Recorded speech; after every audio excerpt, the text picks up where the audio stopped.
नमस्कार, मैं हूं doctor Sanjay Kumar, gastro care hospital Bhopal से। पित्त की पथरी जो होती है वो बहुत ही कॉमन बीमारी है। आप जानते हैं कि ऐसा कहा जाता है कि हमारे गॉल ब्लैडर में स्टोन डेवलप हो सकते हैं। ये अक्सर कोलेस्ट्रॉल के स्टोन होते हैं, जो एक तरह का फैट होता है, जो चर्बी लिए हुए ये स्टोन्स होते हैं। और ये भी माना जाता है कि अक्सर उन लोगों को ज़्यादा होते हैं, फीमेल्स को ज़्यादा होते हैं जो अराउंड 40 ईयर्स की हैं, ओबीज़ हैं, थोड़ा वेट ज़्यादा है उनका।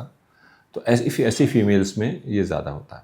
हालांकि कोई भी एज इम्यून नहीं है, किसी भी एज में मेल फीमेल सबको ये स्टोन हो सकते हैं। गॉल ब्लैडर स्टोन एक बेहद कॉमन बीमारी है और इसका सीधा सा लक्षण यह है कि पेट के ऊपरी भाग में, चेस्ट के नीचे सेंटर में तेज़ दर्द होता है, जिसको हम बिलियरी कोलिक कहते हैं। और किसी को भी इस तरह का दर्द हो तो कृपया इसको ऐसा ना समझें कि गैस बन रही है और गैस का दर्द है और आधे घंटे में ठीक हो गया तो मुझे कोई बीमारी नहीं है। एक सोनोग्राफी ज़रूर कराएं। सोनोग्राफी से साफ दिखाई दे जाता है कि पेशेंट को गॉल ब्लैडर में स्टोन तो नहीं है।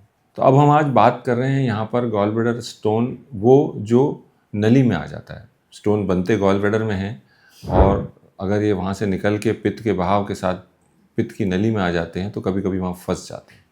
जब फंस जाएंगे तो वहाँ पित्त का बहाव अवरुद्ध हो जाएगा और पेशेंट को रुकावटी पीलिया हो जाएगा, या उसे तेज़ दर्द होगा, या उसे ठंड दे के बुखार आएगा, या उसको इन्फेक्शन हो सकता है, सेप्टिसीमिया हो सकता है, कोलेंजाइटिस हो सकता है। तो पित्त की थैली में जो स्टोन होते हैं वो बहुत अर्जेंट नहीं भी होते हैं अगर पेशेंट को कोलिसिस्टाइटिस नहीं है, पर पित्त की नली में अगर स्टोन आ गया तो उसको निकालना एक बहुत अर्जेंट मैटर है। तो बात ये हो रही कि क्या ERCP विधि से पित्त की नली के स्टोन को निकाला जा सकता है? जी हाँ, बिल्कुल निकाला जा सकता है। तो ERCP वो प्रक्रिया है जिसमें मुंह के ज़रिए दूरबीन पेट में डाली जाती है और ड्यूडेनम में, यानी आंतों के जो ऊपरी हिस्से में जो एक ओपनिंग होती है, जिसको पैपिला कहते हैं, वहाँ से पित्त की नली के अंदर एंटर हुआ जा सकता है।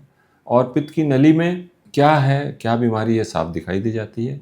और अगर स्टोन है तो पित्त की नली के मुंह को चौड़ा करके उसको निकाला जा सकता है। अब खास बात यह है कि हर स्टोन जो पित्त की नली में आया है उसको निकालना ERCP से संभव नहीं भी होता, क्योंकि कई स्टोन बहुत बड़े होते हैं और वहाँ इतनी जगह नहीं होती। तो बड़े स्टोन के लिए हम क्या करते हैं?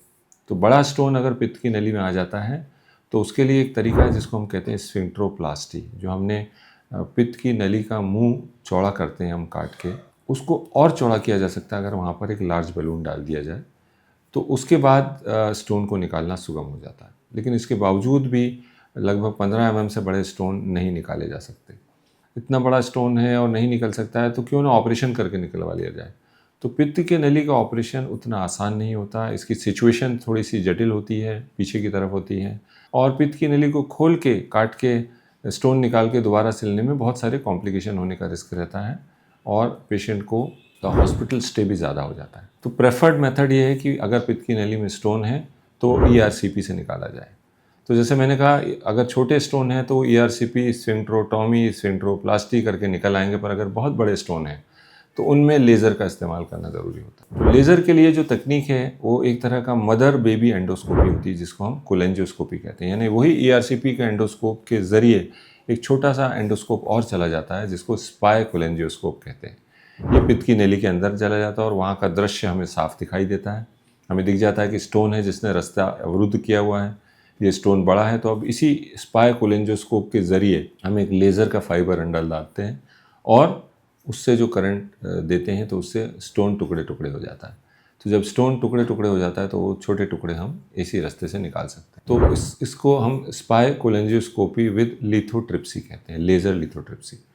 तो इसके ज़रिए वो स्टोन जो बड़े हैं, करीब 1.5 यानी 15 mm या 20 mm के या 25 mm के स्टोन हैं, उन्हें भी निकाला जा सकता है। तो जब भी हम ऐसे स्टोन निकालते हैं तो उसमें कुछ समय ज़्यादा भी लगता है। आम ERCP में लगभग 20-25 मिनट लगते हैं। तो भी हो सकता है आपके गॉल ब्लैडर में स्टोन है, और ऐसा नहीं कि उनका इलाज भी साथ साथ हो गया। उसके लिए आपको दूरबीन के ज़रिए गॉल ब्लैडर की सर्जरी करानी पड़ेगी, जिसको लैप्रोस्कोपिक कोलिसिस्टेक्टोमी कहते हैं।